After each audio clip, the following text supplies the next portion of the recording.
Why do they call you the Dhandho Investor? It's a way of doing business and making money without taking risk. Like, for example, Mr. Gates, Mr. Walton, Mr. Branson, all of these people followed these simple mental models. So if they won, they would win big.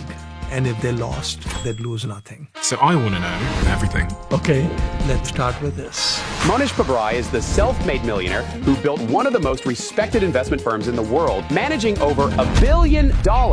And now he's giving us the simple tools and frameworks to create life-changing wealth.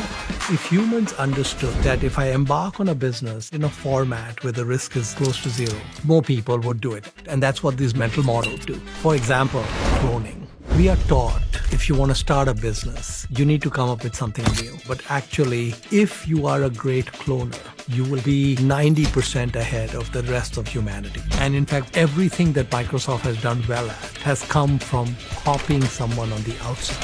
And then there's time. When you're starting a business, don't quit the day job because some other yo-yo is paying your rent. But it does mean that you need to find time to work on your business. But I will show you the perfect way to allocate your time. And that's not all. There's models like low-hanging fruit, skin in the game, givers versus takers, and the circle of competence. And I'll explain all of them. What about investing? Because you're very well known for being an excellent investor. There are three things that matter with investing. And there's also something known as the rule of 72. But I wish they would teach it more in high school. And it tells us how long it takes money to double. Now, this is exciting. I see messages all the time in the comment section that some of you didn't realize you didn't subscribe. So if you could do me a favor and double check if you're a subscriber to this channel, that would be tremendously appreciated. It's the free thing that anybody that watches this show frequently can do to help us here, to keep everything going in this show in the trajectory it's on. So please do double check if you subscribed. And thank you so much, because in a strange way, you're part of our history and you're on this journey with us. And I appreciate you for that. So yeah, thank you. Mohnish Pabrai, with the work that you do and the sort of public educating that you've done more recently in your career, what is the message you're trying to convey? If you had to summarize that message, and exactly who are you trying to convey it to? It really depends on what message. There are a few different mental models that I've figured out over the last few decades.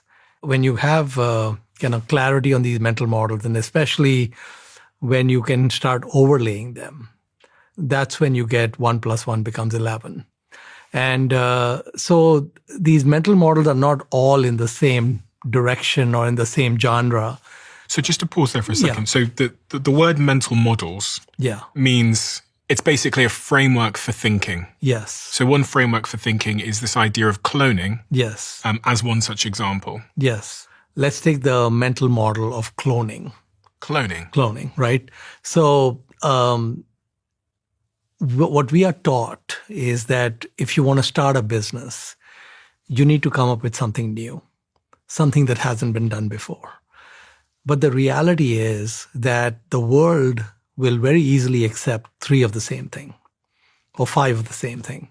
And usually it is an advantage to look at something that already exists and say, can another one of those exist, for example? Or can I take what's there and tweak it a little bit?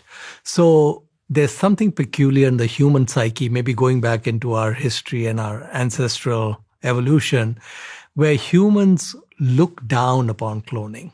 But if you look at it, so for example, 2 of the greatest cloners, I think, in human history were Bill Gates and Sam Walton. Now, we think of Bill Gates as an innovator, and we think Sam Walton created Walmart, which was also new. But actually, they're both Me Too models. And Microsoft would not have existed without being a great cloner. So when we look at Microsoft Word, it came from WordPerfect. Which was a company before. A competitor that he took out. We look at Excel, it came from Lotus. We look at Bing, it came from Google. And you know what Bing is, but it's not Google. Everything that Microsoft has done well at has come from copying someone on the outside. And when we look at Sam Walton, who's, the Walton family, if you pool them all together, it's the richest family in the world. It's richer than Elon and everyone. And Sam Walton, by his own admission, would tell you that he has no original ideas. So originally, Walmart cloned Sears and Kmart. For my international listeners, these are two big supermarket chains. Yeah, and they're both gone. And in fact, Walmart buried them. And Sam Walton was one of the most intense cloners ever. So if he was driving on vacation with his family and he's passing some retail store, he would tell his family to stay in the car and he would go in the store just to check it out. And he said that there is no human who has lived in history or will live in the future who has visited more retail stores than he has. One time there was a manager of his and he would go in with his managers to these stores. Retail is one of the most transparent businesses. You can go into your competitor's store and you'll figure out the entire business model in 10 minutes. You don't need to talk to them. Okay, it's beautiful. So he went into this retail store and the manager says to him, "Oh, what a terrible operation. The whole store was topsy-turvy. It was really bad." And Sam says to him, "Yeah, but did you see the candle display? The candle display was fantastic." So Sam felt that he could learn from anyone. It didn't matter if you were a useless operator or a great operator or whatever, anyone in the middle. Walmart is just an amalgamation of ideas from other places.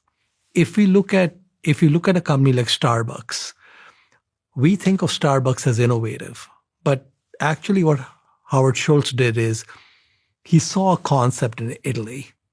And his idea was that I think this is work in the US, right? And so he cloned that idea from Italy and brought that coffee shop experience to the US. If you are a great cloner, you will be 90% ahead or 95% of the rest of humanity.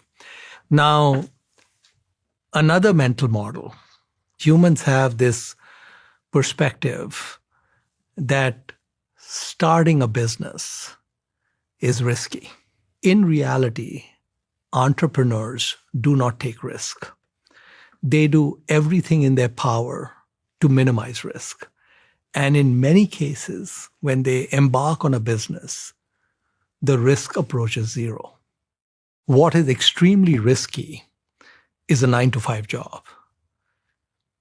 Because we have one life, right? And it goes away. And you may not get to do what's in your heart. You may not get your music out, right? And so getting our music out is really important. So this notion, which is drilled into us, that if you're an entrepreneur, you're taking risk, really kind of does a big disservice to most humans. And if humans understood that if I embark on a business, I can do it in a format where the risk is zero or close to zero, and I can clone an existing business, right? Now you've combined two mental models, and we can start adding more to them. But 2 has become 11. 1 plus 1 has already become 11. It's nonlinear. And why am I saying that entrepreneurs do not take risk? So if I take my own case as an example, and I can give you 100 cases like that, but if I take my own case as an example, I was working 9-to-5 at a company, and I had a business idea. My employer expected me to work 40 hours a week, right? There's 168 hours in the week. So I felt like there must be at least another 30, 40 hours that I could work on my startup. Could you show me this in context? Right. So if we look at our whole week, for example, these beautifully arranged Legos, if I take one of these blocks of Lego, so each one of those blocks in there is 2 hours. So 8 hours a day. We are sleeping 8 hours a day, right? And we're doing that 7 days a week, right? So basically, we've got 7 days a week, 8 hours a day we're sleeping. The blue Legos are showing our 40 hours a week, 8 hours a day, 5 days a week, we're working, right? Then we get to other, preparing dinner and showering, shaving, getting ready, whatever else. So that's about 4 hours a day on the weekdays, which is including commute time, and about 8 hours a day on the weekend. Then we get to free time, social media and watching Netflix and hanging out with friends, going for dinner. And we've got quite a bit. We've got about 4 hours a day of doing that and about 8 hours a day on the weekends. So this is kind of what a typical week for most people would look like, right? Mm-hmm. Now, when you're starting a business, the important thing is don't shut off the cash flow. Some other yo-yo is paying your rent, and some other yo-yo is paying your groceries. So we don't want to rock the boat. But we're going to make one change to Blue. Which is the amount of hours I'm working for my 9 to 5. Now, before I started my startup, I used to get top reviews as an employee. I was very focused on doing a great job for my employer, all in, right? The day I decided I'm going to do my startup, I decided I need to be just above firing level. My performance needs to be just good enough so they don't can me, but nothing beyond that, because I need all my energy to go into my startup. So that's the only tweak I'm making is the Blue stays, but we're not doing extra blues like we were doing before, right? And now, Blue, for anybody that can't see, because you're listening on audio, is work. Exactly. Yeah. Blue is work. Exactly. Now, when we embark on a startup, we should never do a startup to make money. It's the worst reason to start a company. The purpose of business is not to make money. The purpose of business is to deliver an incredible product or service to humanity. If you do that, the money is a side effect. It'll happen. We don't need to focus on it.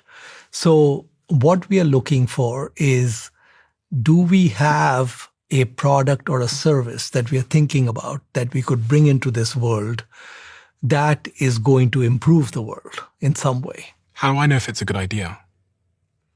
Whatever idea you have come up with is not going to work. Okay? Because you came up with it in an ivory tower between your ears. Okay? And that's not really a great place to find great ideas. What's going to happen is we're going to be doing what I call rapid prototyping, which is we take this idea and show humans what it is. And when you show it to humans, you will get feedback. So maybe I'll just give it in more practical terms.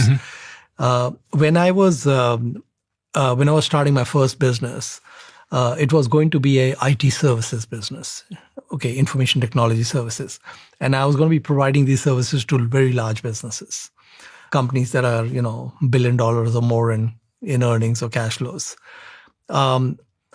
I was in a meeting with a senior IT guy at a very large bank in Chicago. And I was going through my PowerPoint deck with them. I came to the 10th slide, said my spiel, went to slide 11. So the boss who was sitting in the meeting said, go back to slide 10. So I went back to slide 10, again, gave my speech that I had for slide 10 and took it to 11. He said, go back to slide 10 and do not change the slide. I don't have an interest in any other slide. Okay? So I took it back to slide 10. And all he wanted to talk about was what was on slide 10. My deck was talking about 7 things we could do. Slide 10 was one of those 7. It was an extreme pain point for him. He needed help on that one thing. He didn't need help on all the other riffraff stuff I was talking about.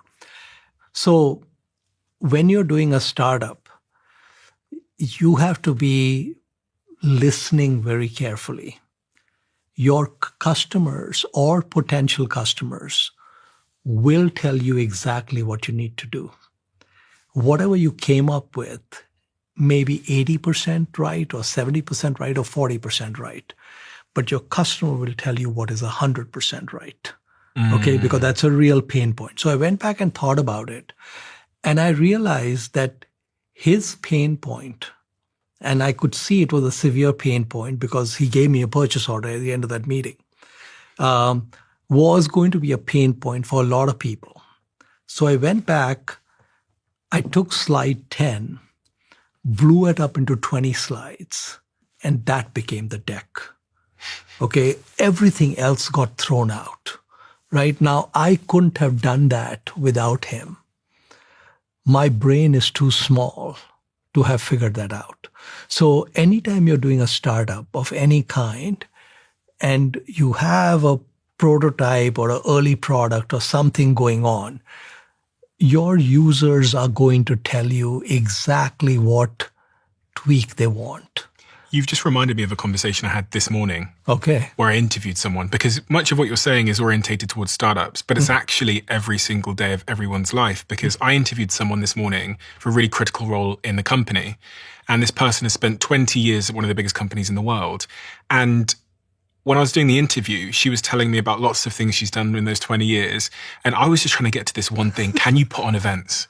And she was telling me about this and that and the other thing and this and this and the other thing. And I was just I'd only come to this interview to figure out if she could put on big scale events. So we spent, of an hour conversation, we spent 55 minutes talking about a bunch of things I wasn't interested in. And actually, as you were speaking, I was going, do you know what she could have done at the start of that conversation? She could have gone, Stephen, can I ask you one question? What are you looking for from this person? And then I would have gone, I just want someone that can put on events. And then the next 55 minutes could have been persuading me that she can do that. Sure. And it just applies to what you just said there. How could you, as the salesperson that day in that meeting, with what you know now, how could you have done a better job without going through all of those slides? Well, I think what I would do now if I were doing something like that is that my radar on listening would be 10x. You know, we don't learn when we speak. We learn when we listen. So I would really be trying to talk less and extract more. And I wouldn't even rely so much on slides. I'd like to really try to bring them into what they are trying to say. And so basically if you study businesses, you know, venture back, non-venture back, whatever, this is a very common thing. There are almost no businesses who end up with the business model that was originally conceived. I mean, that just would be such an anomaly. It's really the interplay between the founding team and the early customers which really leads to taking this wet clay and making it into something that people want. You know, and so, you know, if you think of something like Google Glass, you know, when they came up with those glasses that they thought the whole world was going to wear. Yeah. So it didn't work. Well, why didn't it work? Well, the reason it didn't work is you're talking about something extremely personal. Okay. Like, for example, Wrigley's chewing gum. Okay. My mouth is a very personal space. I'm not going to put Glotz chewing gum in there. What's Glotz chewing gum? Exactly. Okay. Okay. Yeah. You're not going to put some brand that's half the price of Wrigley's in there because you don't want to go there. That's not of interest to you. So when we wear glasses or sunglasses or anything we wear, that's very personal. So the ergonomics and the human factors are very important. If it's slightly off, now Meta is trying to do the same thing, but they went to Ray-Ban, right? They did a JV with Ray-Ban. Those glasses look like normal glasses. I think there's a higher chance. Well, I've got some. We use them, yeah. You don't have any Google Glass. No. I mean, I think they cut the project, didn't they? Google, So what I'm trying to say is that we have to pay very close attention to the customer. I mean, Steve Jobs was right. The customer doesn't know what he wants. Okay. But if you put it in front of them, then they can now tweak and tell you exactly what they want. Right. So that's another mental model, which is now we get to the third model, which is that you're not smart enough. If whatever founding team you have is not smart enough to figure out what people want, period. So you have to have very good listening skills, and you have to have the flexibility to, and again, when you're listening, separate the signal from the noise, right? Take in what is real signal and leave out what is the noise. And then you're starting to get down a path which is going to make more sense. The other thing that's kind of a model maybe woven into there was this idea of just like attention to detail. I'm not even sure if that's a model, but when you told me about the Walmart founder laying between the aisles to measure the exact centimeter of length, the model there for me was just like precision and detail. It's a game of inches. I mean, what I'm saying is that when Sam Walton was trying to figure out the name of the company, one of the reasons he went with Walmart was it was 7 letters. And he was looking at the cost of putting up signage in his stores. And he was trying to come up with a name with the fewest letters because it costs less. Okay. And so, I mean, cost sensitivity is all over the place in Walmart, right? I mean, that's just front and center with what they do, right? They just really squeeze blood out of a rock, So basically, I mean, I think and that's the reason why they became so successful. One of the things you can always control in business is your costs. You may not be able to control your margins and selling prices and a lot of other things, but you can always control costs. So that's another model where you have to have discipline. Mm-hmm. You have to have very strong discipline on the cost side. If you look at something like LVMH, the guy who runs it, I mean, he's in luxury goods. He's in high end. LVMH make Louis Vuitton and yeah. I mean, everything. They've taken over Tiffany's and everyone. But when you look at how the company is run, it's very tight. He spends money on the best real estate because that's important. But the deals he negotiates on those real estate is mind blowing.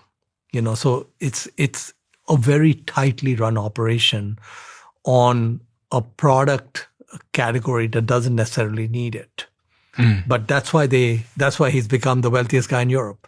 Because that mentality will then apply to every decision. Absolutely. And if you apply it to 100 things, it does matter. Oh, it does matter, big time, yes. So I have these yellow blocks here, yes, which represent hours working on your own business. Yes. So show me how you would take some of these blocks away, yes, and introduce hours working on your own business. Yeah, so basically it's really quite simple. We're really not going to mess with our sleep cycles.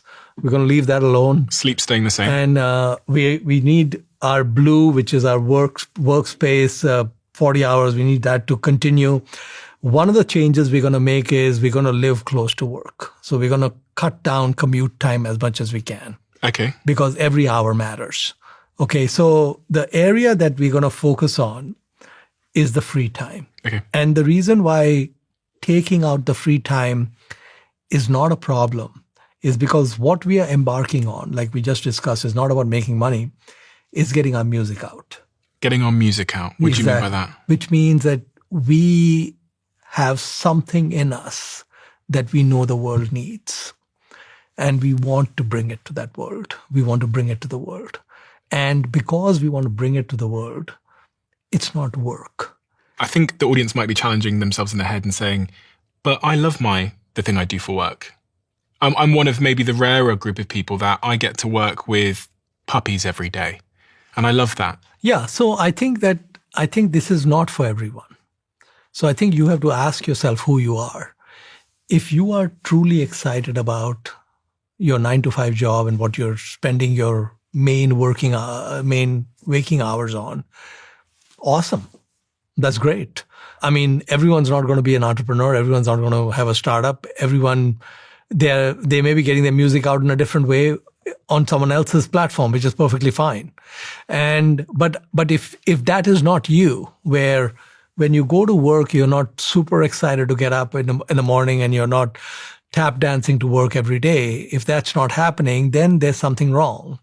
And you have to ask yourself, well, is there something else that you're passionate about, that you want to do?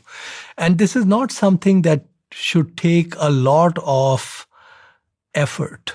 So if we go back and look at, for example, Bill Gates and Paul Allen, right? I mean, Bill Gates is at Harvard, and he sees a magazine which shows a very early personal computer, and he realizes that there's a paradigm shift, and he realizes that he needs to be part of it. And Paul Allen is the one who sent him that magazine, and he told Bill, we got to go do this now. This is our time now. And for Bill, it was a very easy decision. Very easy decision. Very difficult for his parents. His parents were in shock that he's going to abandon his degree. And, he told his parents, don't worry about it. I'm going to come back and I'll finish the degree. And several decades later, Harvard gave him an honorary degree. And his parents were in the audience, and he told them, I told you I'd come back, finish it off, right? So to put some numbers to this, 12% of people, according to the stats that are listening right now, are explicitly unsatisfied with their job, which means they hate it. 85% of workers globally are disengaged, meaning they're not fully invested or happy at work. So it's a huge number of people. More than half of the US workers are at least somewhat satisfied, but engagement remains worryingly low.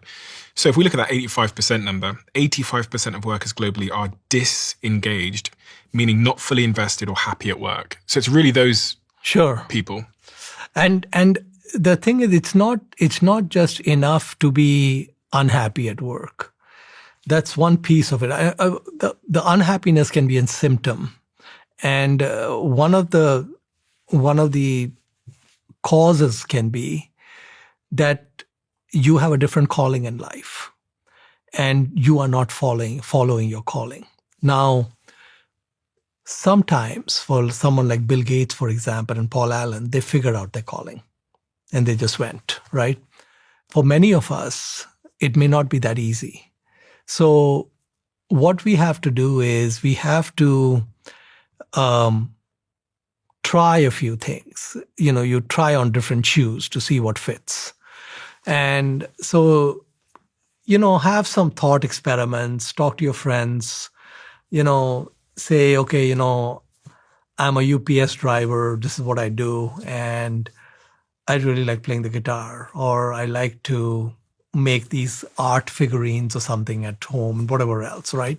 So you have to figure out what your calling is. And I'm probably not the best person to tell you how to figure out what the calling is. Maybe another guest of yours can help them with that. Do you think everyone has a calling? Yeah, I mean, I think we are all unique children of God, and I think we all have some music we want to get out. And knowing what that is and getting it out may not be the easiest thing, but it's a worthwhile journey to try to get there, right? So we can't do this just because we're dissatisfied, and we can't do this just because we want to make money and get rich. We've got to have something that we think the world would be interested in. And, in my case, I'd gone through this session with a couple of industrial psychologists, and they told me, Mohnish, you like to play games. You're a game player. And actually, they couldn't be more accurate. So when I was doing my startup, I'm a numbers guy and a math guy, so I actually like that. So what I used to do is, because I had no money, I used to send 200 letters a week to the senior IT people at 200 different companies. But what I did is, so all these people I was sending this letter to, they had a gatekeeper, some secretary, etc., whose job was to not let anything through. And my whole purpose was, I need this letter to get through. it needs to get through the gatekeeper. So I was using mail merge, which was mass producing these letters, but there was a customization, the mail merge, where if some person's name was David Smith, it said, "Dear Dave." Okay. And then throughout the letter, it talked Dave. Dave's name came up like 3-4 times. When the assistant got the letter, she couldn't tell whether I know Dave or not. Because you used his shortened name. His shortened name, and she doesn't want to throw a letter that is somebody that he knows. So the letter would go through enough times, right? Now, what I also did is 1 week after those letters were delivered, I made 200 calls. I called all 200 people. And basically, if I got voicemail, left a message, whatever else, right? Now they have entered the sales funnel. Okay, so Dave Smith is in the sales funnel. If I get no response from Dave Smith, after 1 week, there's one more call. Then the calls start getting spaced out double time, 2 weeks out, then 4 weeks out, then 8 weeks out, then 16 weeks out. But Dave never leaves that funnel. Okay, until he tells me, do not bother me anymore, and I have no interest, they're going to stay in that funnel. So the second week, I send out another 200 letters, make another 200 calls, right? And now I've got the first week, second week. So you can see as time goes on, I'm calling nonstop, right? Because this thing is, but what I was tracking, because I'm a math guy, what I was tracking is, okay, these 200 letters went out. How many people did I get any kind of positive response from, right? Because not everyone's telling me to get lost, okay? And how many meetings am I having? And what is the ratio of calls to meetings, meetings to close, etc. And my ticket size of the item I was selling was very large, hundreds of thousands of dollars, right? 9 months after doing this, now let's go back here. So we're going to take our free time. So what I've tried to describe is that what I'm doing is actually more exciting than the orange. The yellow is more exciting than the orange. So basically, what is the yellow? The yellow is our startup. So that's working on your startup. So on the weekends, I'm going to do 10 hours a day because I'm not working, right? And on the weekdays, I'm going to do 4 hours a day because I've got other things to do, because I have a job and whatever else is going on. So there's my weekdays, 5 days there where I'm putting in 4 hours a day, and then I'm putting in 10 hours on the weekend. And the free time, this is not as exciting as pounding Dave. Pounding Dave continuously till he says either get off my back or here's your purchase order is very exciting. It's way more exciting than playing some social media or watching Netflix or whatever else. Which is what people currently do with their free time. So one of the litmus tests of whether you should be doing a startup or not is yellow needs to be more exciting than orange. Your startup needs to be more exciting than your free time. Netflix should be so painfully boring for you. And going on Facebook or Instagram, whatever, should be very boring for you. Compared to? This is exciting. Compared to building your company. Yes.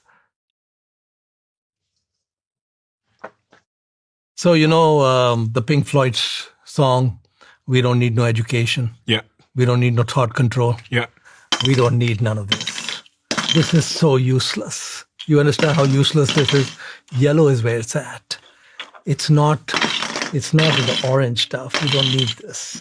Thank you, Stephen. So we don't need any free time. This is better than free time. Building your business. You're having an orgasm every hour. So what can be better than this? Much of what I do here when I'm having these conversations is I'm trying to put myself in the shoes of the person who is currently sat in a 9-to-5 job, and they've got an idea, and their idea hasn't really gone anywhere yet necessarily. And the pressure they're feeling in their lives is probably now a financial one. Like, they want financial freedom. They want more optionality in their lives to be able to go on holiday, make more choices, and have more freedom. If you're that person, what are the mental models that we haven't discussed yet that you need to be thinking about to get from 0 to 1? So one of the things to keep in mind is that we live in a world now where most things that you would want to do in terms of starting a business are not capital intensive. What does that mean? Doesn't take much money. In fact, what's been happening over time is startups need less and less and less money because they need more and more and more brain power, right? So the good news is that a gating factor is not that you need money. When I started my business, I signed up for every credit card that would come to me. So I had 70,000 in unused credit lines in probably a dozen Visa and MasterCards, right? I had about $30,000 in my retirement account, my 401k, which I also took out. I said, at 25, I can make that up later, right? So basically I had $100,000 of capital. And that 100,000 got used because once I got going, I needed working capital and so on. But then the business was actually cash flow positive. 9 months after I was doing this, I was able to get rid of this. So after 9 months, my business was producing enough cash flow that I went and resigned. Okay. And we can put that in here as well. So what happened is that I went to my boss and his boss and basically told them that I'm started a business. It's not competitive with the company, and I'm going to be leaving in 2 weeks, and this is my 2 weeks notice. And basically that was that, right? And they sat me down and said, Mohnish, we were so confused for the last 9 months because we met several times because we saw big drop off in your performance, but it was never so low that we wanted to fire you. I said, exactly. That was exactly what I was trying to do. I was trying to say just above firing level. He said, well, you mastered it because we met several times, but we couldn't get rid of you. So what they told me is, they said, look, when your business fails, not if your business fails, when your business fails, please come back. We'll give you more money. You're going to get a promotion, and we'd love to have you back. I could immediately come back. So I said, I got one free shot. Yeah. Where I leave my job, I go, I do this thing, and if it doesn't work, I'm back to almost exactly where I was. Almost no change, right? Amazon's type 1, type 2 decision making. Yeah. Idea. And this is not just me. What risk does Bill Gates take? Okay, Bill Gates, what is his value as a Harvard freshman in the job market? 0. Okay, nobody would pay him anything. And he could come back anytime and finish that degree. So let's say he went to New Mexico. Things didn't work out. He's got wealthy parents in Seattle.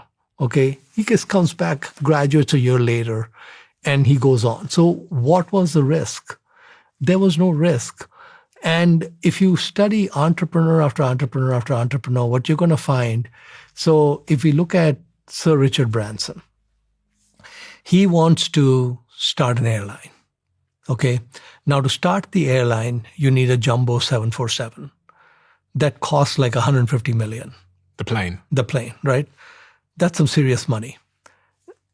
Richard Branson got Virgin Atlantic off the ground with 0 and with 0 risk. So here's what he did. You replace capital with creative thinking. So he calls 206-555-1212, which is directory assistance in Seattle, Washington. And he asked for the phone number for Boeing. Okay, so he calls the main Boeing switchboard. Boeing sell the planes, right? Yeah, Boeing makes the 747. So he calls the main switchboard of Boeing, giant, huge company, and says, I'd like to lease a jumbo. And they hang up on him. Okay. He calls about 30 times and they keep hanging up. And finally, they get tired of his calls. And the lady says, let me put you in touch with somebody who's in charge of leasing and they can tell you to get lost. Okay, so she transfers him to a person who's actually leasing jumbos. This person tells Richard, says, look, Mr. Branson, in every country, we have one customer. And in the UK, that is British Airways. So we have nothing to talk about. So he says, well, just humor me for a second. He said, if British Airways called you and said that they wanted to lease an old used jumbo, do you have one lying around? So the guy says, as a matter of fact, we do, but that's academic. He says, well, what would you lease it to British Airways for? Just since we're having a conversation. What ended up happening is Boeing leased him that jumbo. And the reason they leased him the jumbo is they had one just sitting around. So they didn't really have any risk because they said the moment the guy doesn't make any payments, we're going to pull the plane, right? So now when you have an airline, you sell all the seats 4 months in advance. The cash has already come in. You pay for the fuel 30 days after the plane lands, and you pay for the lease after the plane lands. You don't need any capital. Virgin Atlantic got off the ground with zero capital. Okay, now if you can start an airline which needs a jumbo with zero capital, you can start any business with zero capital. Okay, so basically, when you look at business after business after business, all of them, what they do is they start small, they're embryonic, they minimize risk, they get a few customers, and then after that, they just roll with the customers, right? And then that's how they get going. So the important thing is that when we take the blue out, when blue is no longer here, which is work, work is gone, yellow is going to almost double or triple because this is where all the orgasmic activity is. So we move the work, we quit the 9-to-5 job and we move that time over to work on our startup. I was working on my startup like from 7 to 9 in the morning. And then I would come back 6 p.m. and work till 10 or 12 in the evening. When you had a job? When I had my job. And then I'd work on the weekends. And I was so desperate to just go full time into it because I just said, if you just let me go full time, I can tear it up. And that's exactly what happened. I mean, in about first year, we did 400,000 revenue, second year 1.4 million, third year 3 million, and by the sixth or seventh year we were at about 15, 17 million. It just grew because basically then I had no shackles on me. I could just go full out, right? And the engine, I knew all the statistics of these letters, so many calls, so many this, so much this means this and all of that. And it works. So, and if it doesn't work, you can go back to your 9-to-5 and give it another shot, so you actually could do this a few times. I think that's a really unappreciated framework, as you call it, or mental model, which is, because you said you sent 200 letters. So many times kids come up to me in the street and they say, look, I've been looking for a job. I've sent 6 emails. Yeah. And they go, no one's got back to me. Yeah. And you can see that it's hit their confidence. And now they've actually arrived at the conclusion that getting a job is like harder or impossible because they sent 6. Yeah. Now, when I interview people like you, they all give me much bigger numbers. They say 200, 300, 500, and there's something in this sort of law of averages, which is just like, just take more swings. You see it in like cricket. My daughter, when she was graduating from Berkeley, came to me and I was really surprised. She said, I want to work at a hedge fund. And so I said, okay. And her degree was not in business. So she was not a natural candidate to be even considered. I said, can you make a list of every hedge fund in New York and LA and put it in Excel, managing partner's name, address. Now, we don't know people's email addresses, but we know everyone's mailing address. Okay, the mailing address is a public piece of data. The address. The address is easy, right? And I said that, so she got a list of about 1,200 funds in LA and New York. And I said, what you're going to do is you're going to ask for the job, but you're going to have 2 pages behind that giving them a stock tip. You're going to give them a pitch that you have written up of a company that if they invest in, they're likely to make money. We sent the 1,200 letters, physical letters, okay? All physical letters, no email, right? And there's a 85-year-old guy in New York who gets the letter. He's retired. The fund doesn't exist. It shouldn't have been on the list, whatever. But he has a friend in LA. He says, hey, Jamie, aren't you looking for an analyst? And this girl, she seems to have the perfect kind of background. And she ends up with a higher salary than anyone who went to Berkeley Business School with a much higher GPA than hers.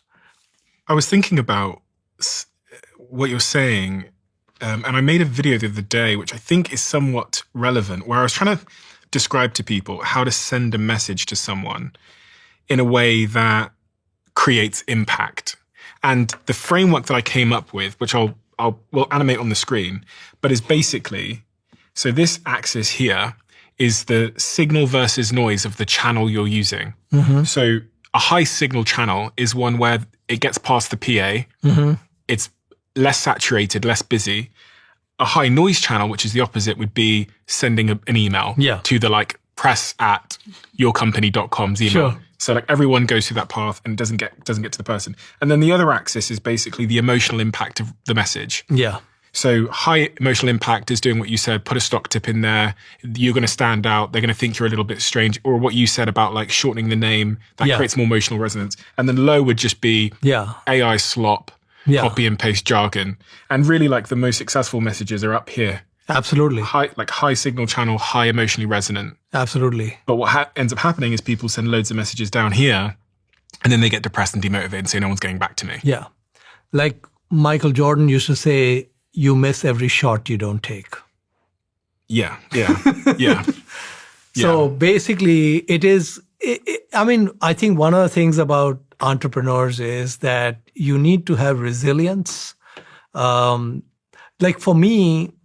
For me, what the data I was looking for is that if I send 5,000 letters, which takes 25 weeks, 6 months, how many meetings does that end up in? If that ends up with 10 meetings or 20 meetings, well, now I have my number, right? And then the second part is the meeting to close ratio, right?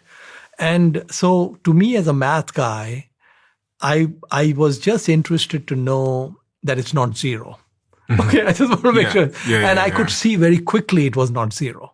Literally within the first 2-3 months, I could see it's not zero. Every business needs a competitive edge. And if you're great at hiring, that edge should probably be your people.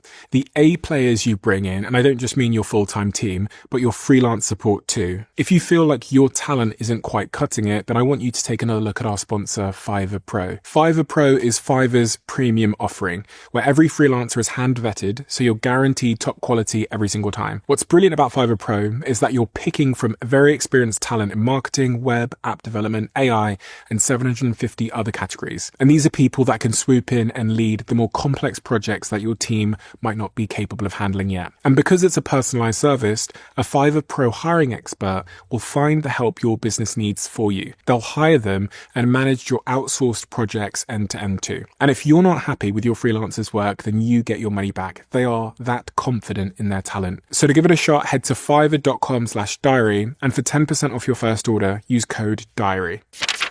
I think one of the most formative experiences you can give your children, which I got at 16, through 16 to 19 years old, which is what I did, was working in cold telesales. So my job at 16 years old was to call people at 9 p.m. cold and try and get them to buy windows and doors. And it taught me the exact lesson you're describing, which is, yes, 80% of people tell you to fuck off. 98% say no, but doesn't matter. I always say 80% told me to fuck off. 15% said it in a nice way. And then 5% were at least receptive to what I had to say. Yeah. Maybe 1% close. But when you understand that, you think of life through that lens.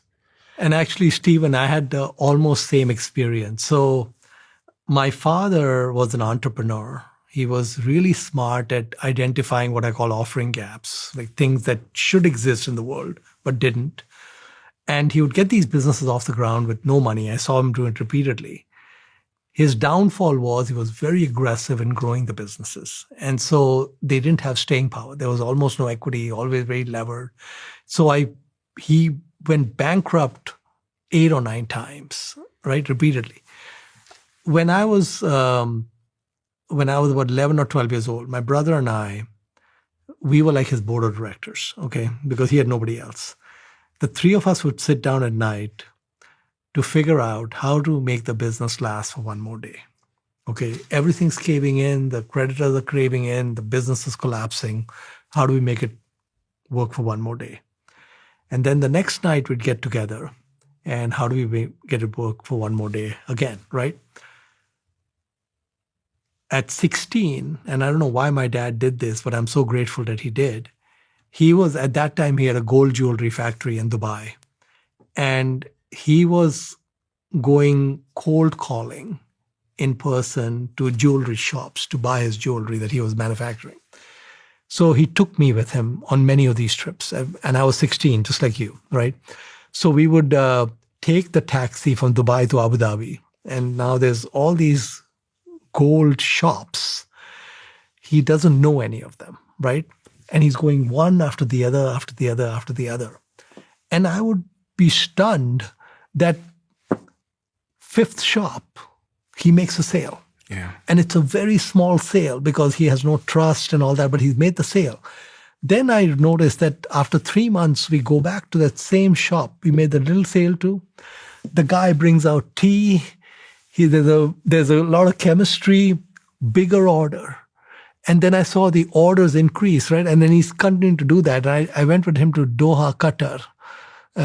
And again, the same thing. It was like, I saw how those doors opened. And I saw how it didn't matter to him when they closed. That was irrelevant to him. Really interesting new way to think about it, because what you're saying there is actually, when you get that one yes, it's actually a seed that's being planted that can grow into something. We just care about the ratio and the number. Okay, so what effort did it take? Like I was saying, if I send 5,000 letters and I get 20 meetings, that's awesome. Mm-hmm. I mean, that's a fantastic ratio because one sale is going to get me about 200,000 or 300,000. It's a significant amount, right? I mean, so that I don't need large numbers.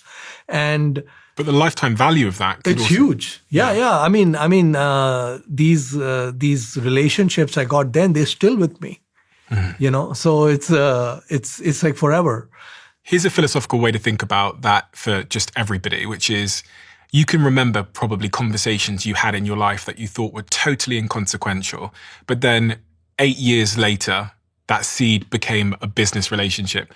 The example I always give is when I was 14, I applied for The Apprentice. They did this like junior apprentice on the BBC. And it's a long story, 35,000 kids in London and across the UK applying. I met a kid in the line while I was queuing up for my audition. And he said to me, my dad runs this $500 million company. And I was like, yeah, whatever, like not interested. I went through the auditions. I didn't end up getting on in the show for whatever reason. But then I ended up, because we were waiting in the queue that day, I was really nice to this kid and I added him on Facebook. 5 years later, I get a message on Facebook. Hey, 5 years later, although I didn't get on the show, which would have got me about $25,000 investment in my company if I'd won, 5 years later, I'm working on a startup. That kid from the line says, hey, my dad has sold his business for $1 billion and I've been watching you on Facebook for the last 5 years. My dad would love to meet you. It was an Indian family, the Alawalias. They'd sold a business called Euro Car Parts. They took me to London when I was literally so broke I was like shoplifting food to feed myself. And his dad invested double what I would have won on the show into my business. And that always reminded me that like every conversation that I have is like planting a seed that at any point in my life could turn into something. Like I always bring up Adam Grant's book, Givers and Takers. I don't know if you've seen that. All humans on the planet fall into one of 3 categories. They are either a giver or a taker or a matcher. Okay? There are no other categories of humans. These are the 3 categories. Now, the matchers are relatively simple to understand. Their mental framework is, if Stephen does me a favor, I'm going to try to do something similar for him, one-to-one. They can do matching in the math in their heads. The takers, who you don't have anything to ever do with, are trying to scam and screw everyone and always take and never give. Okay. The takers basically go nowhere. Okay. And if you have any takers in your life, get rid of them. Okay. Now the givers, what the givers do is the givers are not focused on what comes back to them. They just want to help you. They want to help humanity. And what ends up happening is the universe conspires to help them. So the givers become the most successful. Everyone is trying to give to them, even though they're not asking for it. So basically, and that's the book that Adam Grant wrote, Givers and Takers, is one of the mental models, this is a great mental model to have, is to be a giver. Don't play math games, always try to make sure the other guy gets the better end of the deal, and just keep going through your life that way. And that goodwill will compound and it will take care of itself. And the time horizon, you don't worry about the time horizon. You're not doing it for getting something back. That's the key. You're not doing any mathematics like you're not calculating. I'm going to do this so XYZ happens. You're just doing it. End of story. I was sat with my girlfriend last night. She runs a breathwork business, so she's essentially a solopreneur. And she's at that point where she's trying to scale. In fact, I just meet so many, I think I actually ran a survey before. And the vast majority of business owners are in that SME category, that small sort of business category. It's startups are the backbone of our economy. But they come to me with the same problem, which is maybe I started as an individual, I've got high demand, and now I'm a bottleneck. And I don't know how to get out of being like a freelancer. How does the freelancer become an agency? And the thing I was chatting to my girlfriend about last night was the step she hasn't taken yet is to hire someone exceptional. And so many founders come to me, these early stage founders are like, my customers like me, I do it better, I don't trust anybody. I wondered if you had a mental model for thinking about. The thing is, so if you look at people like Elon Musk and Steve Jobs, they believe their number one job is recruiting. The first 3,000 people who joined SpaceX, all personally interviewed by Elon. Just think about that. Those are 3,000 hires. Think about the number of interviews to get the 3,000 hires, okay? He did not believe there was any other way. And what Steve Jobs used to say is that A players want to work with A players. The moment you start introducing B players will hire B and C players. They will never hire an A player. So your downhill journey's already started the moment you get a B player. And so as an entrepreneur, we have a lot of demands on our time, right? But recruiting has to be at the top. And you've got to be willing to spend inordinate amounts of time on recruiting. Okay. And there are tools that you can use. We use, there's a company called Caliper we use for pre-employment testing. And the thing is that between the genetics of a human and the first 5 years of their life experience, who they are, their traits are hard-coded. That is not going to change from 5 to 95. Okay. So it's not like you're going to change a human. Human is the way they are. Okay. Now, these pre-employment testing tests can get you data that you're not going to get in an interview. One of my companies I'm building at the moment is called culturetest.com. It's exactly this. Okay. You're just like preaching to the choir here. But what I'm saying is that it was we need to get really good at recruiting. Yeah, Okay. it's my absolute obsession. And what I found out is that, funnily enough, from doing these culture tests, so I've culture tested tens of thousands of people in the general population now. And the shocking part was, just to give you some context on what it does, it benchmarks our best performing people and how they make their decisions. The assumption here is that culture isn't the thing you come up with at the offsite. Culture is how you would behave on Christmas Eve when you get a text message from a client. Like, what you do there is your company culture. So it basically creates these questions which simulate optimal culture in that team. And it puts you in that scenario and says, what do you do? This is probably a good point to talk to you guys about culturetest.com, which is the website we're about to launch for anyone who has the responsibility of hiring someone, which is probably everybody listening. One bad hire can destroy your entire company. So we made culturetest.com so that you guys at home can spot those red flags and avoid those hires that might be the end of your business. Culture Test will make you your own personalized culture test so that you can screen every single person that wants to be in your team and your current team members and people that have left to see how they align. Just go to culturetest.com and put your email address in. And the minute we launch, I'm going to send you an email so you can try it before anybody else. So recruiting is really important. And I think the other thing is we're willing to hire people who may not do things as well as we do. But actually also what I've also found is I have so many people on my team who are better than me. You know, they're better at many of these things because it's not my natural bent to do those jobs. So that's really when you get a huge bang for the buck, is you end up with team players that are way better than you. How do you think about firing people? Because this is the other thing I hear from founders. Hire slow, fire fast. Founders really struggle with the fire fast thing. And it is very important to fire fast. I think fire fast is more important than hire slow. And you're doing the person a service because they may be exceptional in another role at another place.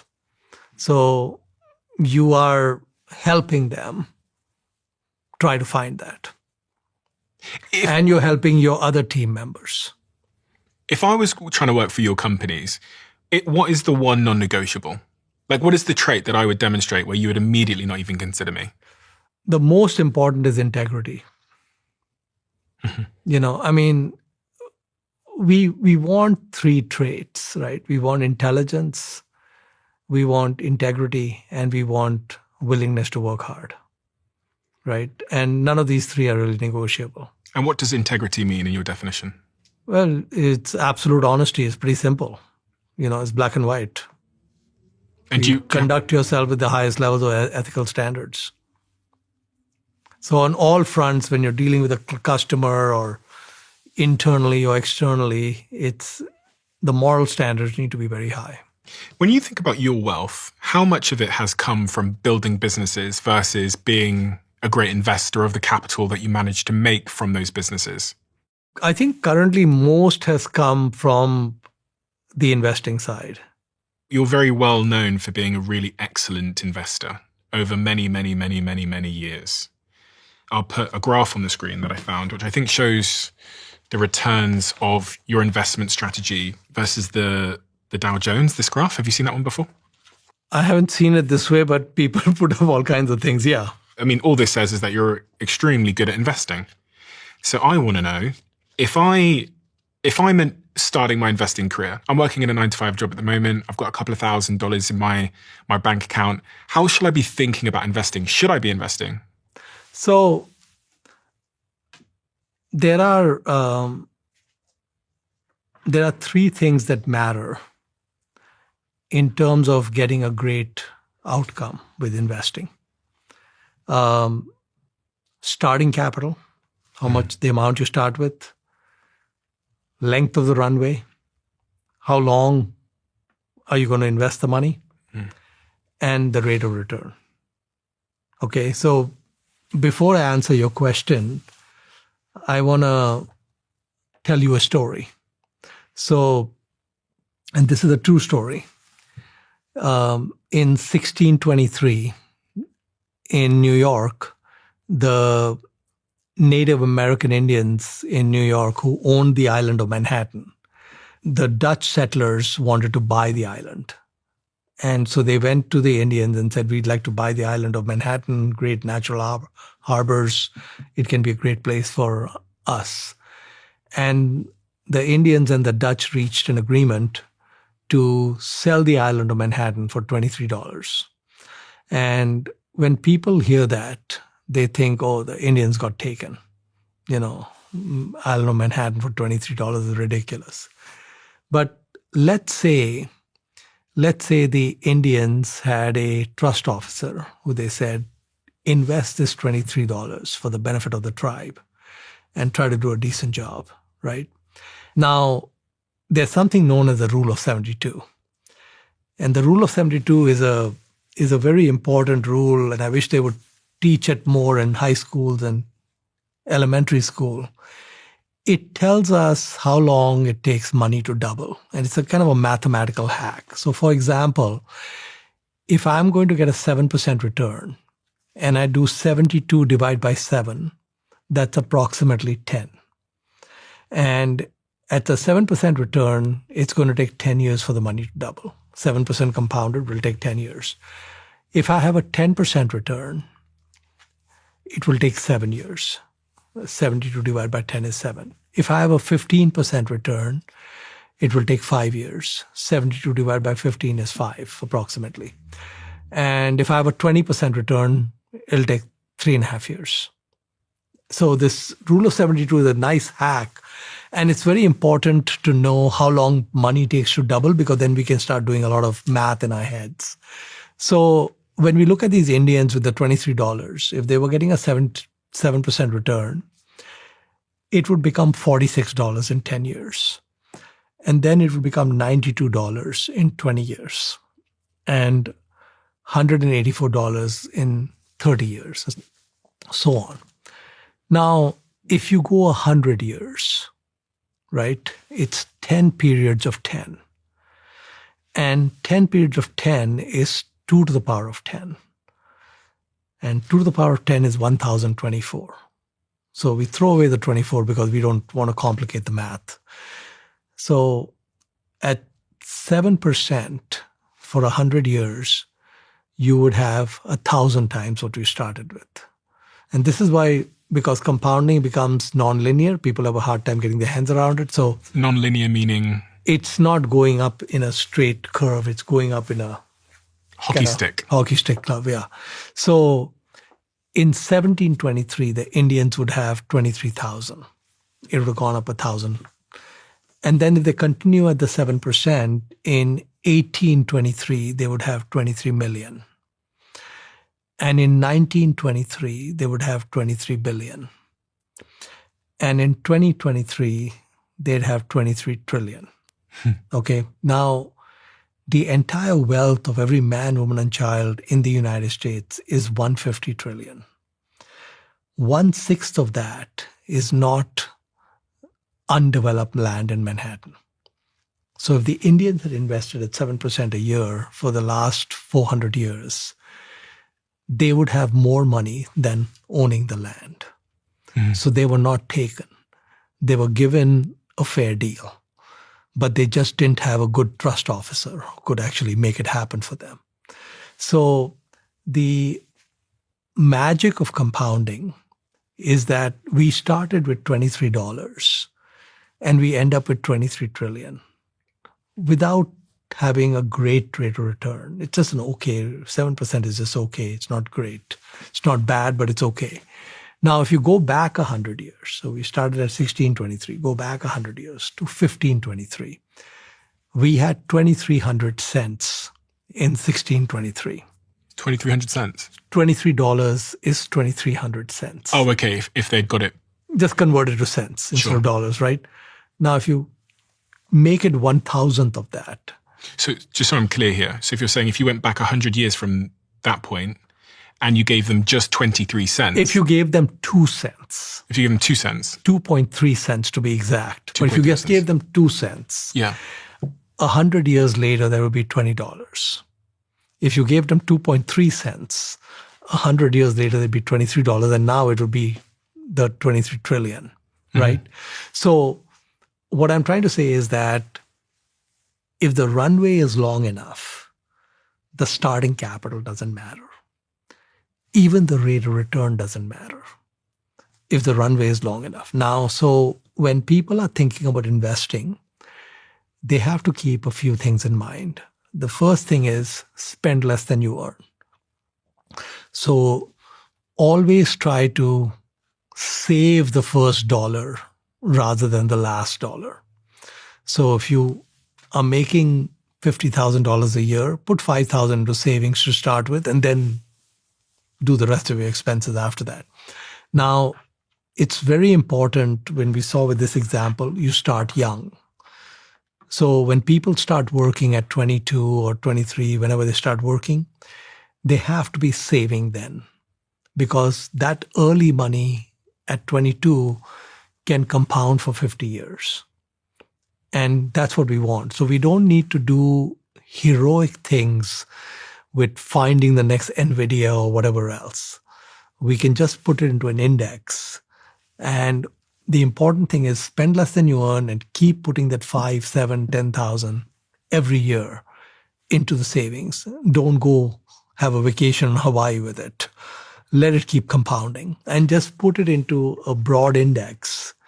And we don't really care. So for someone who has never invested before, Yeah. which would probably be the majority of the audience, how do we simplify even further in terms of just put it in an index? What does that mean? So basically, you could open an account at Fidelity or Interactive Brokers or Robinhood, any of these places. You could open a brokerage account for very little money. And there's lots of them in every country. Yeah, and then you could just ask them to buy you the S&P 500 index, for example, and they will get you invested in that. And the S&P 500 is basically the top 500 companies. It's the 500 dominant businesses in the US, like NVIDIA is in there and Microsoft and Apple and so on. And you're going to get your 10% a year if the trend holds over the last century. The S&P has plenty of periods where it does nothing. It's somewhat overheated right now. But I think if you have a long enough time horizon and your dollar cost averaging in, it's perfectly okay.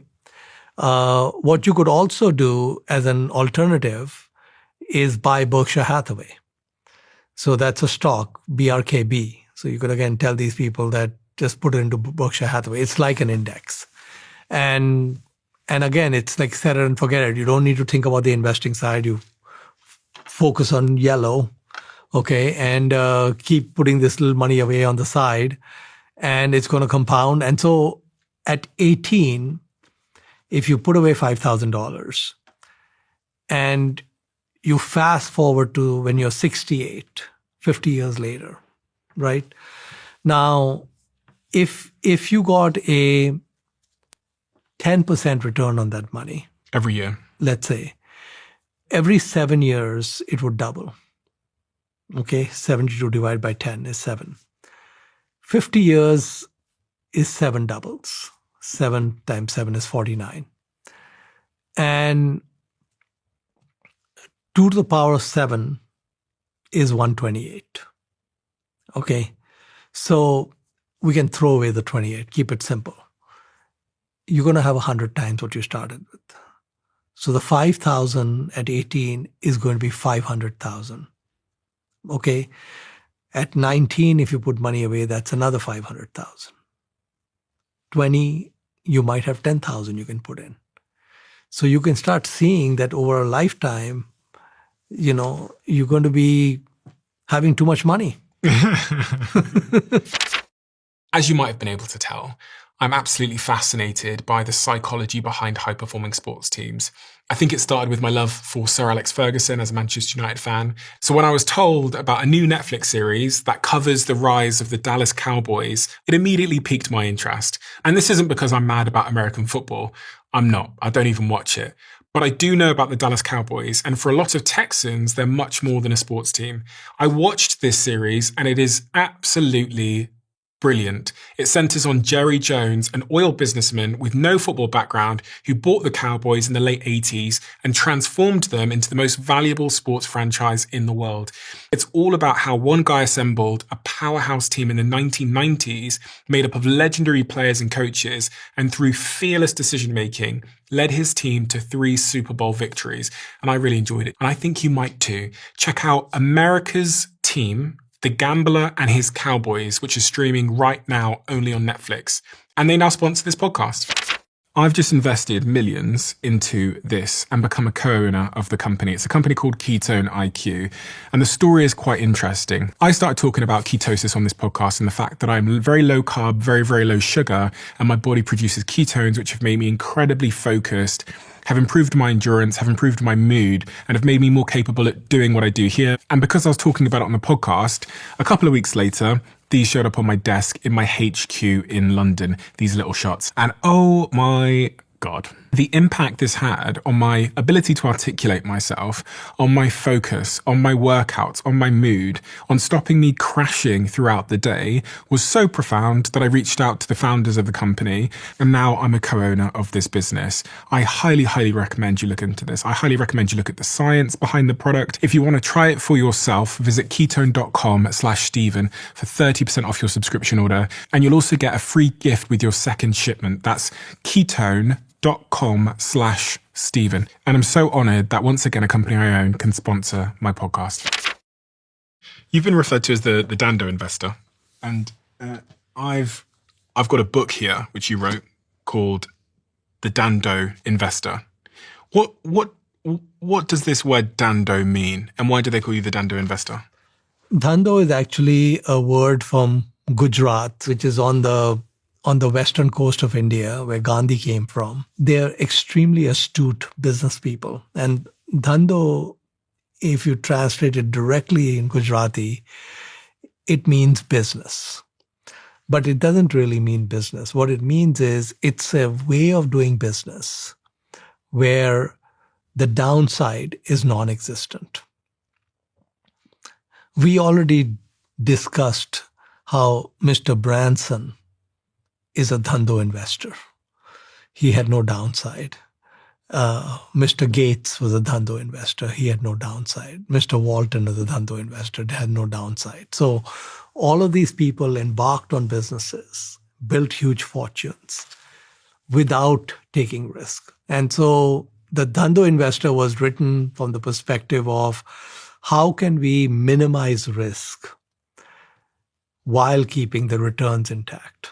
You use this example of the Patels. Mm-hmm. What is that story? The Patels went to Uganda more than 100 years ago, maybe close to 130 years ago. It was a family? It's an ethnic group in India. And so this ethnic group came to Uganda to build the railroad. But they're very savvy business people. And over the course of the last 100-odd years, when they were in Uganda, through their Dhandho methods of doing business, they became very successful entrepreneurs, and they controlled large parts of the Ugandan economy. And Idi Amin came to power in Uganda in the 1970s. And he said, Africa is for Africans. So what he did is he threw all the Patels out and he nationalized all their assets. So now the Patels were stateless. The US took them in, the UK took them in, Canada took some of them in. And when they landed in the US, they basically really didn't have any skills that would allow them to get good jobs, white-collar jobs in the US. And what a few of them started to do was they realized that if they bought a motel, a small 10 or 20 room motel, the family could live in one or two of the rooms, and they could use the money they got out and get a bank loan and run the motel. Now, motels are very labor-intensive businesses. So what they did is when a Patel took over a motel, they fired all the staff. And the family took over all the jobs, the cleaning and front desk and everything else, right? And the Patels are vegetarians, and they live a very simple life. So when a Patel took over a motel in an area, what they were able to do is they were able to undercut the prices of all the other motels in the area because they have no labor. They have no payroll. They have no workers' comp, none of those things. And so if everyone else is charging $25 a night, they're charging, $19 a night. So the occupancy was higher than everyone else. And they saved their money. And then what they would do is buy the next motel, send the nephew to run it, and then buy the next motel. And this started happening in the early 70s. And when you fast forward to today, 80% of all the motels in the US are under Patel ownership. 80%. So the Patels make up 0.1% of the US population. Indians make up about little over 1%, maybe 1.2, 1.3%. Just 1/10 of that is the Patels. And this 0.1% population is controlling 80% of the motels in the country. And it's because of the Dhandho way. So if I want to steal from the Dhandho way, you told me it's good to be a copier. What are the principles of the Dhandho way that I need to be thinking about? Because I think was there 9? Yeah, there was 9 principles in total in the book. Well, the most important one is heads I win, tails I don't lose much. Everything we discussed today, Stephen, is heads I win, tails I don't lose much. When I started my business, when Bill Gates started, when Sam Walton started, when Richard Branson started, that was the formula. If they won, they would win big. And if they lost, they'd lose nothing. So everything has to be in business about risk reduction. Everything has to be about free lunches. We love free lunches. Okay, so we always have to think about how do we get this done without capital, without risk, free lunches. Do you think there's an opportunity for people? Because everybody's at the moment thinking about AI and technology and these like really advanced new innovations as an opportunity. But does that create an opportunity in the boring, in the motel, in the laundromat? Yeah, so, the reality is, so entrepreneurship is not studied much in business schools because there's nobody going to give you a consulting project for studying entrepreneurs. If we really study startups in the US or actually anywhere in the world, 99.99% of startups are non-venture backed. What does that mean? What I mean by that is those are your laundromat, your Chinese restaurant, your, eBay seller, whatever, Amazon seller, so on, right? The small businesses.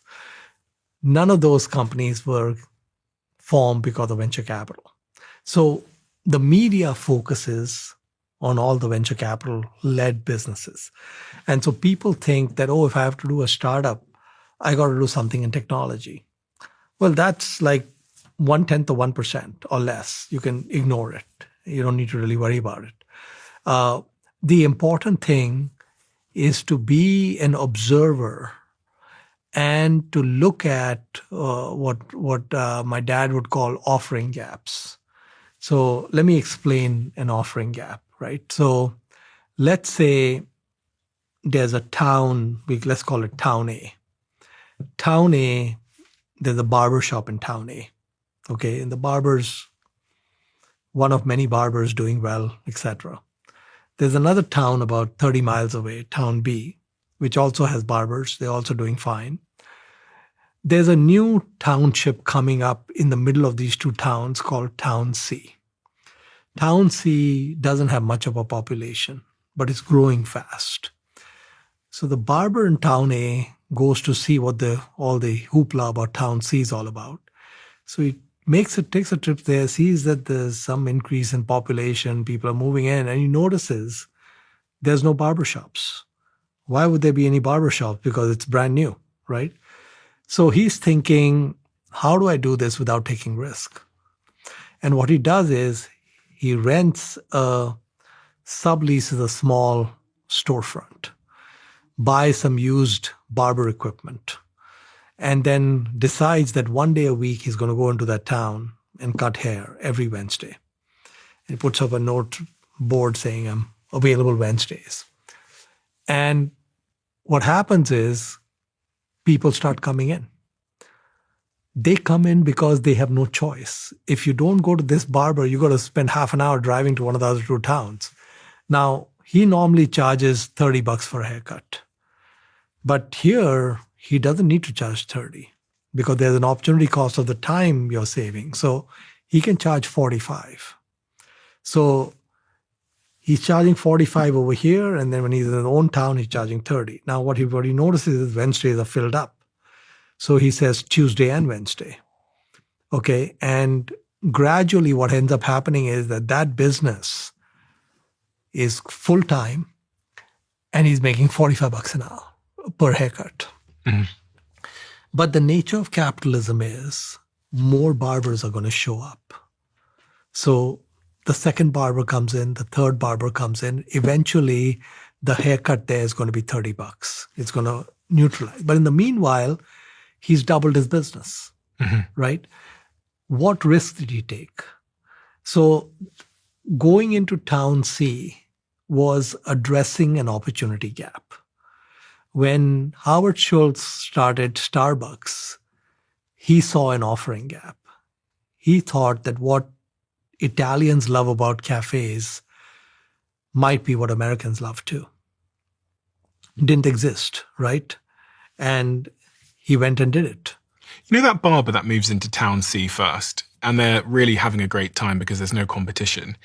One of your points when you're talking about the Dhandho method is this idea of creating a durable moat. It's point 4 of the 9. So sometimes what happens is that you start a business. Every business starts off without a moat. What is a moat? We have a castle, a knight in charge of the castle to keep the invaders away. And one of the ways to keep the invaders away is you put a moat of water around the castle.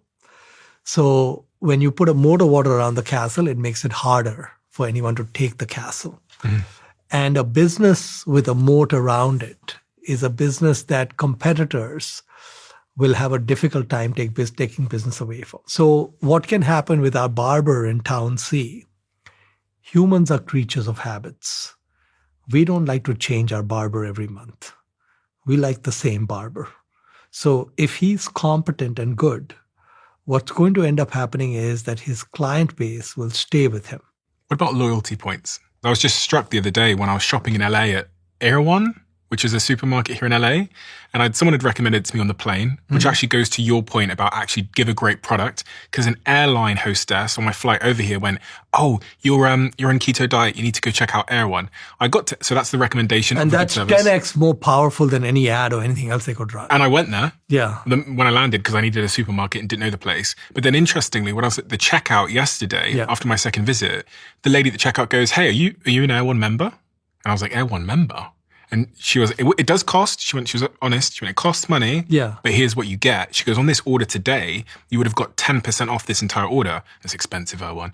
And she goes, and we give you a drink every month. She listed all the things off. I signed up and bought the membership to Erewhon. Mm-hmm. I tell you now, I'm not going anywhere else. I don't know what it is. Yeah. But now that I'm a member and I have the app, I'm not going anywhere else. Well, that's the hack that Amazon did, right? With Prime. And 2 or 3 years ago, I was seated at dinner next to Bill Gates. You know, my middle name is Forrest Gump. These things happen once in a while.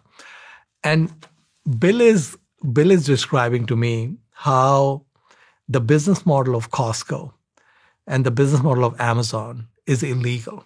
Okay, so I said, why is it illegal? He said, when you put a membership fee, what you're doing to the consumer is you're locking them in, which means the consumer is no longer going after the lowest price because there's a distortion in their behavior. Yeah. Okay. So now the FTC doesn't believe it's illegal, but Bill Gates does. And I was just thinking, well, that's because you're competitive with Amazon, you know? Yeah. That Prime thing with Amazon is super smart. Yeah. And that was taken from Costco, Oh, okay. I you didn't know know. that. But basically, yeah, the lock-in is very powerful. Well, one company I wanted to talk to you about was Apple. Because Apple, I find, is a really interesting company. You talked about being a copycat, kind of arriving later to the party with new things. They've kind of been a story of both sides of the equation. They've been innovative, it seems, especially under Steve Jobs. And more recently, I mean, they were like copying other people, but now I'm not even sure what they are. Well, so Apple is a very unusual company in that everything emanated from one guy. Okay. And that one guy has been gone for a long time. And if you look at Apple, basically nothing new has come out since he left. We don't have a Steve Jobs at Apple. And the same thing happened at Disney. You know, they had to buy Pixar because there was no Disney anymore. Mr. Disney was gone. And so Apple actually, I find somewhat risky. As an investment? Yes, because if the form factor, so currently humans walk around with a brick in their pockets or in their hands. At some point, that form factor is going to change. It may be integrated into something we wear or some other more ergonomic situation. That may or may not be Apple. And in fact, more likely not to be Apple. It's probably some guy in a garage somewhere. And so if they are smart enough to find the guy in the garage early enough and buy them, they're okay. And bring them in as the next Steve Jobs, that's okay. But even there, the odds are low. What does this say to you about founders? The specialness of founders. Are they a unique animal? Or can you swap them out and still be tremendously successful? Well, I would say that there are a lot of elements of luck. So first of all, founders are all great at what I call offering gaps, right? They find something that the world doesn't have, that needs, etc., and they go after it. Sometimes what happens with the offering gaps is a moat gets built, right? Someone starts Visa, it becomes a Moti company or American Express and so on. And it perseveres and scales. Like Apple with their ecosystem, their closed ecosystem. But 100% of businesses eventually will go to zero. And so it very well could be that a business could last for 50, 100, 200 years, 150 years, could last well past the founder's lifetime. Those are businesses which were built with a lot of principles and a lot of great core values. You know, the founder of IKEA, every decision he took was with a 500-year view. How many businesses think with a 500-year view? And IKEA, you know, I was studying IKEA, some very remarkable things about it. First of all, he never ever took debt. Every single store they built out of retained earnings and cash. He never took debt. And I've studied business failure quite a bit. The single biggest reason why businesses fail is leverage. They owe people money and they can't pay it back and that they're gone. So IKEA has never taken debt. If you never take debt as a retailer, you're going to grow slower, right? You got to keep kind of bringing in the cash. But it's a very solid foundation because it's on a rock solid balance sheet and such. And his second principle was no two IKEA stores can be the same. So what he said is that whenever we are opening a new IKEA store, there has to be some innovation that is going into that store that does not exist in our previous stores. Because he says that if I don't keep innovating, I'm done. And so if we don't notice it because we think, oh, all the IKEAs are the same. But actually, if you study them and look at when they were built, etc., you start seeing these incremental changes that they're making. That's a really interesting idea that I could implement into everything that I do, which Yeah. is just making sure that every podcast I do, there's one new experiment or innovation, or every piece of work you do, whatever team you're in, is just to run out one experiment in every. Absolutely. But you have to make it measurable, right? Or else Yes. it's not a experiment. So you also talk about making fewer big infrequent bets. Yes. Who's that relevant for, and in what context? So one of the things that Warren Buffett says, he says that you get a punch card which you can punch 20 times in your lifetime. And each time you buy a stock, it's one punch that's gone. So what Warren is saying is, if there was a rule which said that you cannot buy more than 20 stocks in your whole life, what would happen is you would be very thoughtful about what you bought. Okay, and chances are those decisions might be good decisions because you only have 19 left, and then you only have 18 left, etc. So in venture investing, a very small sliver of companies that venture capitalists invest in do well, right? The high burnout rate. And if we look at the stock market, 4% of listed companies generate 90% of the return. So most companies that we may think about investing in are likely not to do well for us. It's a 96% odds. That's why the index is so important, is when you buy the index, you bought that 4%. And if you go pick stocks, you have 1 in 25 chance of getting one of those 4%. You said earlier the punch card analogy of 20 things in the punch card. You've got to pick 20 in your life. If you only had 3 to 5 things that you would bet or back now, which I think is actually kind of what you do, what would those things be? Well, I mean, so I'm trying to resist going to specific names. Yeah. Because I think that would hurt people more than help people. Okay, that's fair. What I would prefer that people do is focus on the other 2 variables, which is the amount you're saving and the length of the runway, and focus on the index. So I think that it's kind of like saying, I want to be a great AI developer, because it's the way to be. Well, to be a great AI developer is going to take time. It's just the nature of the situation. What do you think about these people that day trade? Because so many young people, specifically men, are being sucked in by these adverts that you can day trade your way to wealth. It's not good.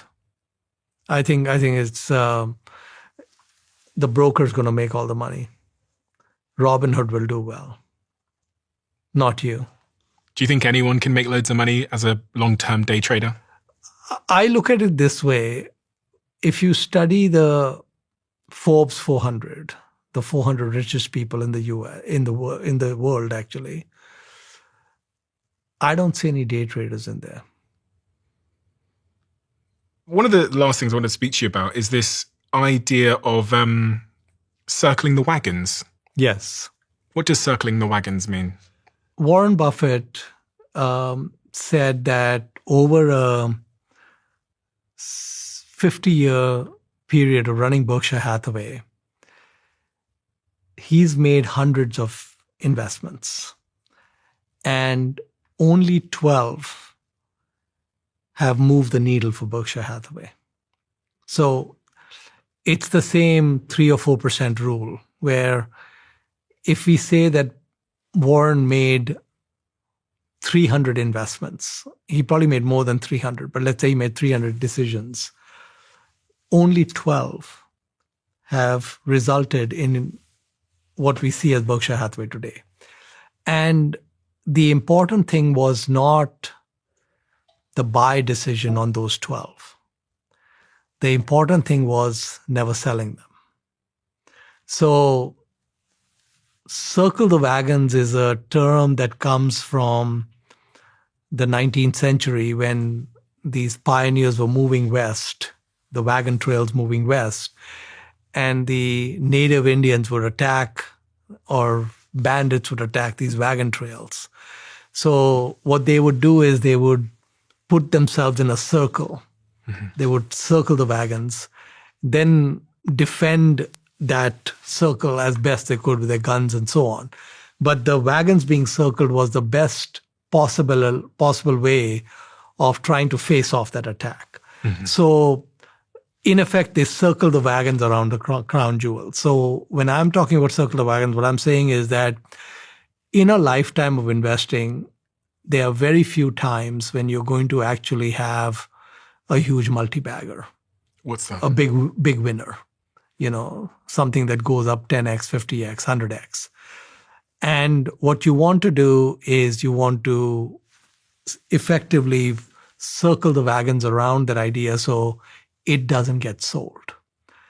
So we are not going to know before we invest whether something is going to be a multi-bagger or not. But we may figure it out after we own it. So after we're only going to know a business after we own it. We're not going to know it before we own it. After we own it, we may understand the business well enough to know that this is a great business. And when we figure out it's a great business, you don't want to sell that. When I meet people like you, I'm always so inspired because we spend a lot of time thinking about the wins, the great decisions. We've talked about that. I've shown you the graph of your great decisions. Yeah. What is the worst ever decision you made in terms of financial performance? Well, I've had so many zeros. So, Or the one that got away. So there's mistakes of commission, which is things going to zero, and there's mistakes of omission. The mistakes of omission are far worse. Okay. So the biggest mistakes I've made aren't the ones that have gone to zero. The biggest mistakes I've made are the ones that I sold and I shouldn't have, where I should have circled the wagons and I didn't. And those have been very costly. Give me one example.